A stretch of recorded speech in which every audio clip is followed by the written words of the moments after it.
Olá pessoal, viva mais uma vez. Estamos aqui para poder dar continuidade à nossa aula. Estávamos aqui a falar a respeito da correspondência, onde expliquei como é que se representa a relação entre dois conjuntos. Tínhamos aqui a nossa relação T, que era definida por E capital D. Essa que era a base para que pudesse fazer a correspondência entre o conjunto B e o conjunto A. Fizemos aqui a nossa correspondência. Pessoal, não basta apenas ver o que está aqui representado e dizer assim que não, este aqui é o conjunto B é o conjunto de partida, o conjunto A é o conjunto de chegada, sem antes observar o que está lá dito na relação.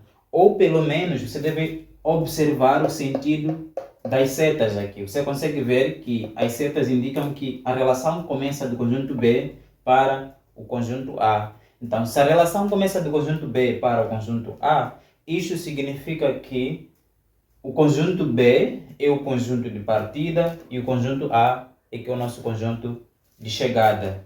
Então, isto é muito importante para que você consiga definir corretamente o domínio, definir corretamente o contradomínio, os objetos e as imagens. Se falha na identificação de qual dos conjuntos nós temos aqui é o conjunto de partida e o conjunto de chegada, tudo que você estará ali a fazer será errado, você estará incorreto. Então é preciso perceber e saber identificar quais dos conjuntos que você vai ter lá na correspondência é o conjunto de chegada e qual deles é o conjunto de partida.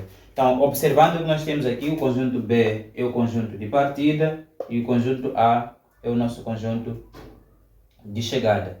Então, dentro do conjunto de partida, nós encontramos aquilo que nós chamamos de objeto.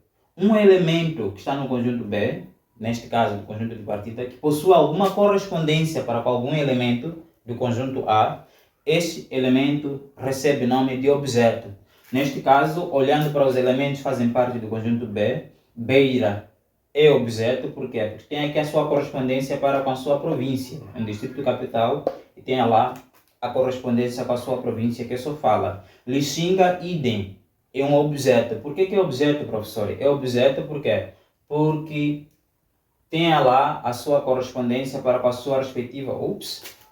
Houve uma falha aqui, escrevi Maputo, mas sim, deveria ser Niassa, como vem no nosso exercício inicial, na aula anterior. Como eu disse que é uma continuidade.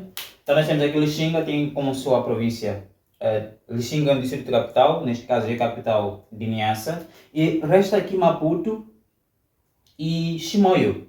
Você consegue ver que deste lado temos Cabo Delgado e Tete, então Maputo e Chimoio não têm as suas respectivas províncias ali, como sendo como sendo distrito capitais, não tem aqui as suas respectivas províncias. Então, estava eu aqui a dizer, quando que um elemento é dito objeto?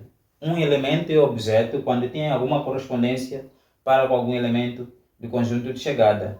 Então, beira e lixinga são objetos. Então, identificando objetos, o conjunto dos objetos é aquilo que nós chamamos de domínio.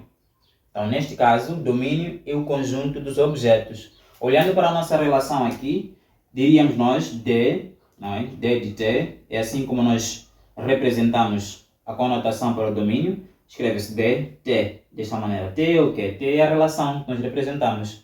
Então, o domínio desta relação é dada por beira, lixinga.